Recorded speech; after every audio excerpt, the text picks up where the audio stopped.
ਤੇ ਆਪਾਂ ਗੱਲਬਾਤ ਕਰਦੇ ਹਾਂ ਜੀ। ਜਿਹੜੀ ਮੇਨ ਗੱਲ ਇਹੀ ਆਪਾਂ ਖਬਰ ਵੀ ਸਾਂਝੀ ਕਰਨੀ ਸੀਗੀ ਵੀ ਪੰਜਾਬ ਦੇ ਜਿਹੜੇ ਕਾਂਗਰਸੀ ਮੈਂਬਰ ਪਾਰਲੀਮੈਂਟ ਆ ਢਿੱਲੋਂ ਸਾਹਿਬ ਉਹ ਮਿਲ ਕੇ ਤਾਂ ਆਏ ਆ ਰੇਲ ਮੰਤਰੀ ਨੂੰ, ਪਰ ਜਿਹੜੀ ਮੀਟਿੰਗ ਆ ਉਹਨਾਂ ਦੀ ਬੇਸਿੱਟਾ ਨਿਕਲੀ ਹੈ।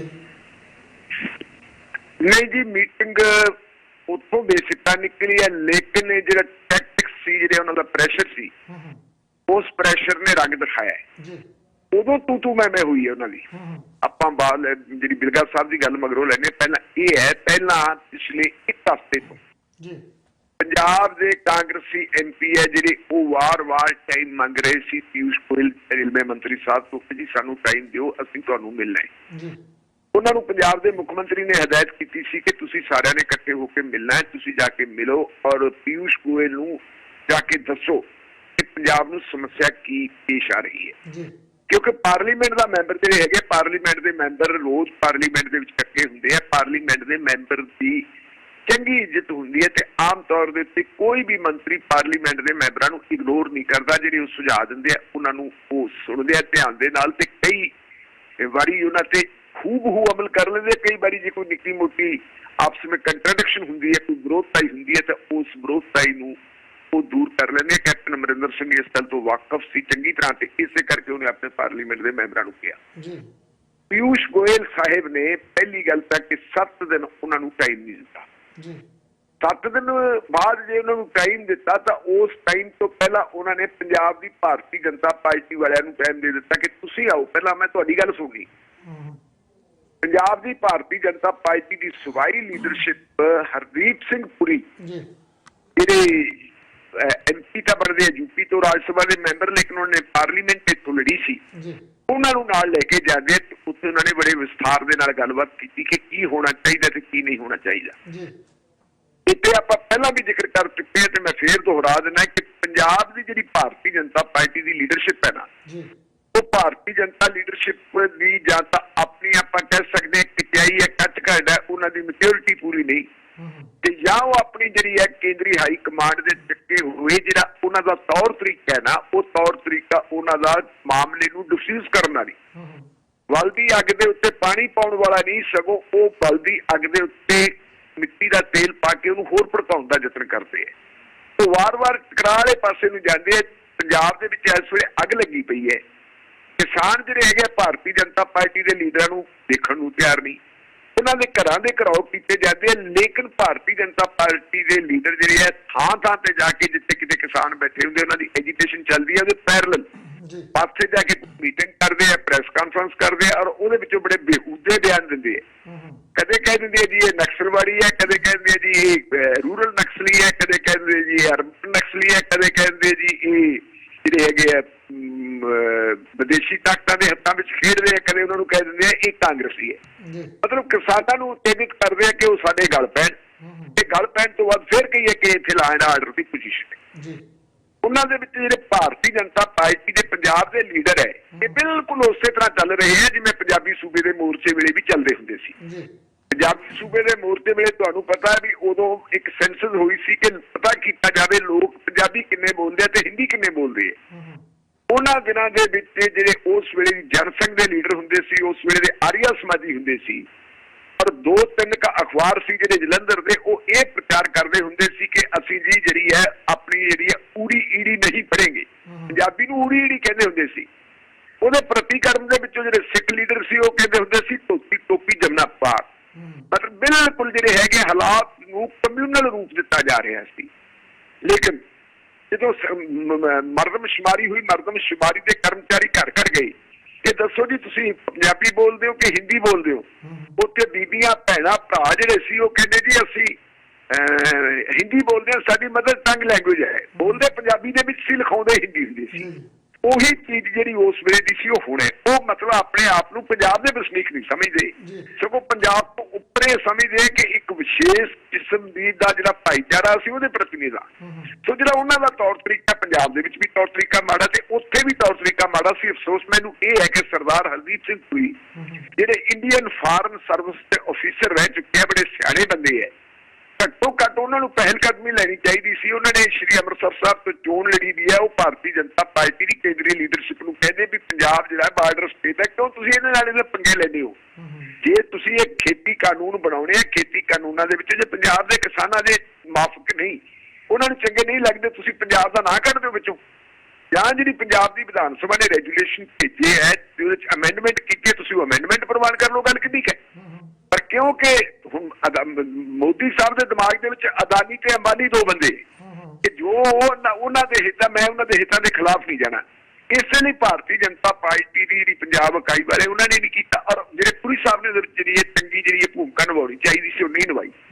ਕੱਲ ਜਾ ਕੇ ਉਹਨਾਂ ਨੇ ਜੋ ਕੁਛ ਗੱਲ ਕਹੀ ਹੈ ਉਹ ਗੱਲ ਕਹਿਣ ਦਾ ਜਿਹੜਾ ਪ੍ਰਤੀਕਰਮ ਫਿਰ ਬਾਅਦ ਦੇ ਵਿੱਚ ਹੁੰਦਾ, ਸ਼ਮਸ਼ੇਰ ਸਿੰਘ ਦੂਲੋ ਗਏ ਹੈ ਔਰ ਪ੍ਰਤਾਪ ਸਿੰਘ ਬਾਜਵਾ ਗਏ ਹੈ। ਉਹਨਾਂ ਦੀ ਗੱਲਬਾਤ ਕੀ ਹੋਈ ਹੈ ਉਹਨਾਂ ਨੇ ਆ ਕੇ ਬਾਹਰ ਨਹੀਂ ਦੱਸੀ। ਲੇਕਿਨ ਪੰਜਾਬ ਦੇ ਜਿਹੜੇ MP ਗਏ ਸੀ ਉਹਨਾਂ MP ਦੇ ਵਿੱਚੋਂ ਆ ਕੇ ਰਵਨੀਤ ਬਿੱਟੂ ਨੇ ਮੀਡੀਆ ਨਾਲ ਗੱਲ ਕੀਤੀ ਹੈ। ਰਵਨੀਤ ਬਿੱਟੂ ਕਹਿੰਦਾ ਵੀ ਸਾਡੇ ਨਾਲ ਜਿਹੜੇ ਪਿਊਸ਼ ਗੋਇਲ ਹੈ ਉਹ ਇੰਨਾ ਪ੍ਰੈਕਟ ਤਰੀਕੇ ਨਾਲ ਪੇਸ਼ ਆਏ ਕਿ ਜਦੋਂ ਸਾਰਾ ਦੇਸ਼ ਨਰਿੰਦਰ ਮੋਦੀ ਦੇ ਨਾਲ ਖੜਾ ਹੈ, ਤੁਸੀਂ ਪੰਜਾਬ ਵਾਲੇ ਕਿਉਂ ਪੰਗੇ ਲੈਂਦੇ ਹੋ? ਫਿਰ ਇਹ ਕਿਹਾ ਕਿ ਪੰਜਾਬ ਦੀ ਸਰਕਾਰ, ਪੰਜਾਬ ਦੀ ਕਾਂਗਰਸ ਜਿਹੜੀ ਹੈ ਉਹ ਕਿਸਾਨਾਂ ਨੂੰ ਭੜਕਾ ਰਹੀ ਹੈ। ਉਹ ਕਿਸਾਨਾਂ ਦੇ ਖਿਲਾਫ ਜਿਹੜੀ ਹੈਗੀ ਕਾਰਵਾਈ ਕਰਨ ਦੀ ਬਜਾਏ ਕਿਸਾਨਾਂ ਦੇ ਕਹਿਣ ਦੇ ਮੁਤਾਬਕ ਵਿਧਾਨ ਸਭਾ ਦੇ ਵਿੱਚੋਂ ਰੈਗੂਲੇਸ਼ਨ ਲੈ ਕੇ ਆ ਰਹੀ ਹੈ, ਉਸ ਤੋਂ ਬਿੱਲ ਲੈ ਕੇ ਆ ਰਹੀ ਹੈ। ਗਲਤ ਹੈ।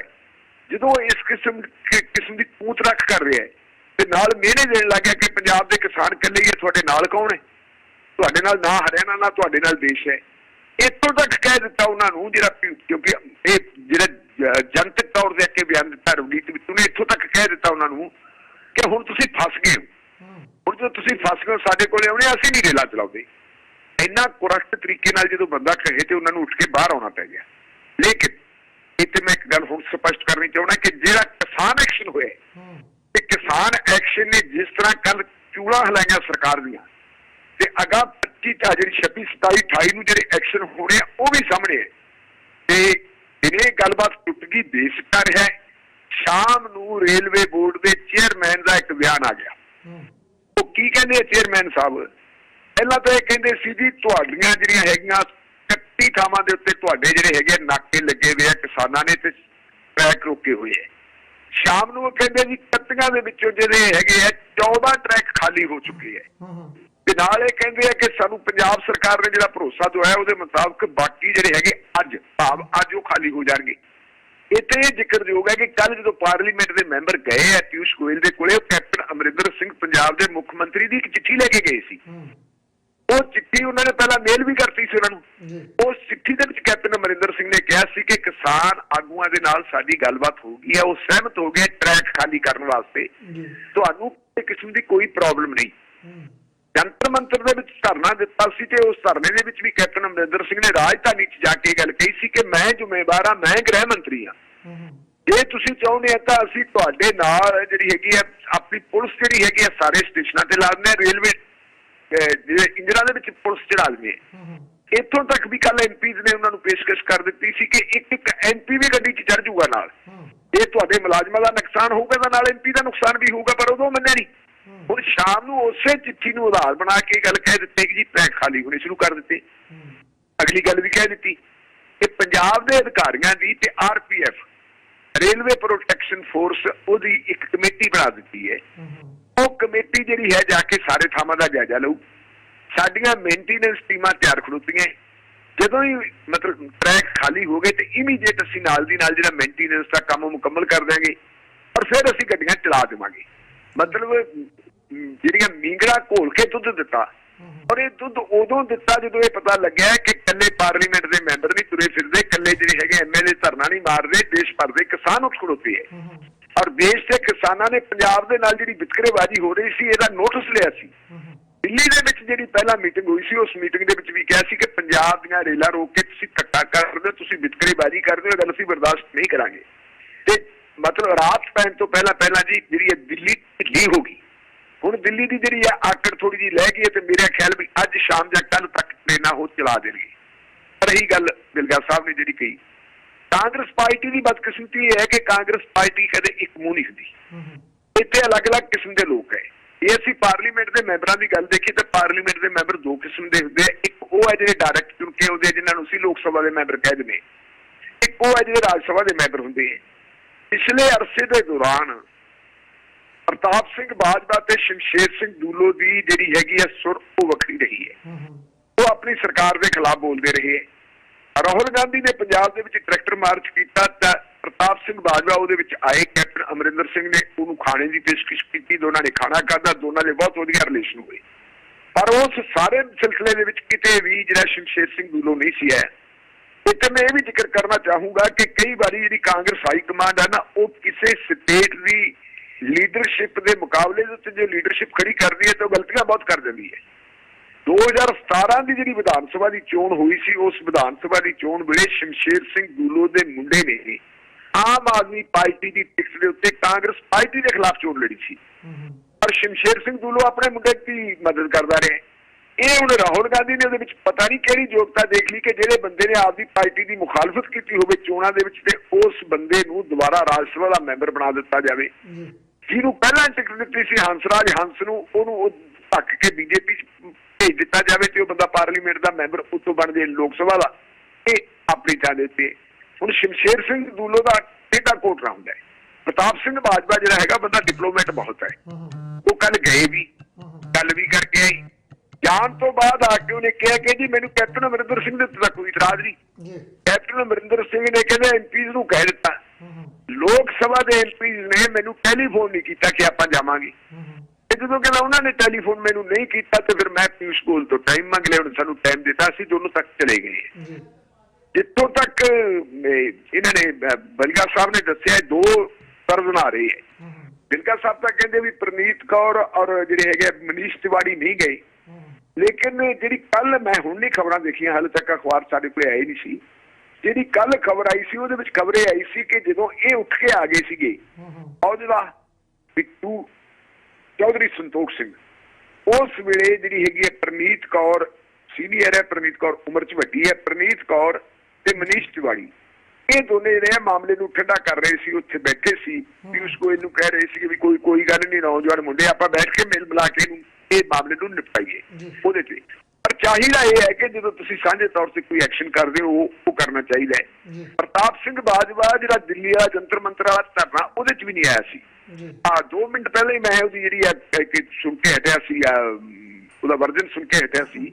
ਉਹ ਕਹਿੰਦਾ ਵੀ ਮੈਨੂੰ ਵਾਇਰਲ ਹੋਇਆ ਸੀ ਤੇ ਵਾਇਰਲ ਹੋਣ ਕਰਕੇ ਮੈਂ ਉੱਥੇ ਨਹੀਂ ਜਾ ਸਕਿਆ।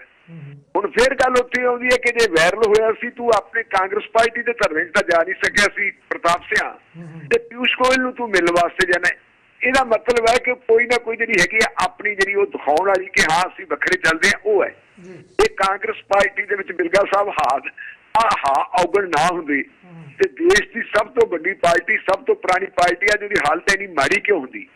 ਇੱਥੇ ਜਿਹੜੀ ਹੈ ਜਿਵੇਂ ਆਪਣੇ ਆਮ ਕਹਿੰਦੇ ਹੁੰਦੇ ਆ ਨਾ ਵੀ ਆਪਣੇ ਭਾਈਚਾਰੇ ਤੇ ਵੀ ਇਹ ਲਾਗੂ ਗੱਲ ਹੁੰਦੀ ਹੈ, ਸਿੱਖ ਭਾਈਚਾਰੇ ਤੇ ਵੀ, ਪੰਜਾਬੀ ਭਾਈਚਾਰੇ ਤੇ ਵੀ। ਇਹਨਾਂ ਨੂੰ ਬਾਹਰੋਂ ਖਤਰਾ ਨਹੀਂ, ਆਪਸ ਵਿੱਚ ਲੜ ਕੇ ਮਰਦੇ ਹੈ। ਇਹੀ ਸਥਿਤੀ ਕਾਂਗਰਸ ਦੀ ਹੈ। ਕਾਂਗਰਸ ਨੂੰ ਜੇ ਆਪਾਂ ਕਹਿ ਦਈਏ ਬਾਹਰਲੇ ਲੋਕ ਕਮਜ਼ੋਰ ਕਰ ਦੇਣਗੇ, ਉਹਨਾਂ ਬਾਹਰਲੇ ਨਹੀਂ ਕਮਜ਼ੋਰ ਕਰਦੇ ਜਿੰਨਾ ਇਹ ਇੱਕ ਦੂਜੇ ਦੀਆਂ ਲੱਤਾਂ ਖਿੱਚ ਕੇ ਕਰਦੇ ਹੈ। ਪਰ ਫਿਰ ਵੀ ਕਾਂਗਰਸ ਪਾਰਟੀ ਨਾਲੋਂ, ਇਹਨਾਂ ਦੇ ਐਮਪੀਆਂ ਨਾਲੋਂ, ਇਹਨਾਂ ਦੇ ਐਮਐਲਏ ਨਾਲੋਂ ਕੱਲ ਦਾ ਜਿਹੜਾ ਕਿਸਾਨ ਐਕਸ਼ਨ ਹੈ, ਮੈਂ ਇਹ ਉਹਦੀ ਸਫਲਤਾ ਮੰਨਦਾ ਕਿ ਕੱਲ ਦੁਪਹਿਰ ਤੱਕ ਜਿਹੜਾ ਪਿਊਸ਼ ਗੋਇਲ ਦੂਤ ਰੱਖ ਕਰਦਾ ਸੀਗਾ ਤੇ ਰਾਤ ਤੱਕ ਹਾਲਾਤ ਇਹ ਬਣ ਗਈ ਕਿ ਹਾਂਜੀ ਅਸੀਂ ਗੱਲਬਾਤ ਕਰਨ ਨੂੰ ਤਿਆਰ ਹਾਂ ਤੇ ਗੱਡੀਆਂ ਤੋਰਨ ਨੂੰ ਤਿਆਰ ਹਾਂ। ਉਹ ਟ੍ਰੇਨ ਜਿਹੜੀਆਂ ਗੁੱਡਸ ਟ੍ਰੇਨਸ ਹੈ, ਮੇਰਾ ਖਿਆਲ ਹੈ ਕਿ ਇਹਦੇ ਵਿੱਚ ਚੱਲ ਪੈਣਗੀਆਂ।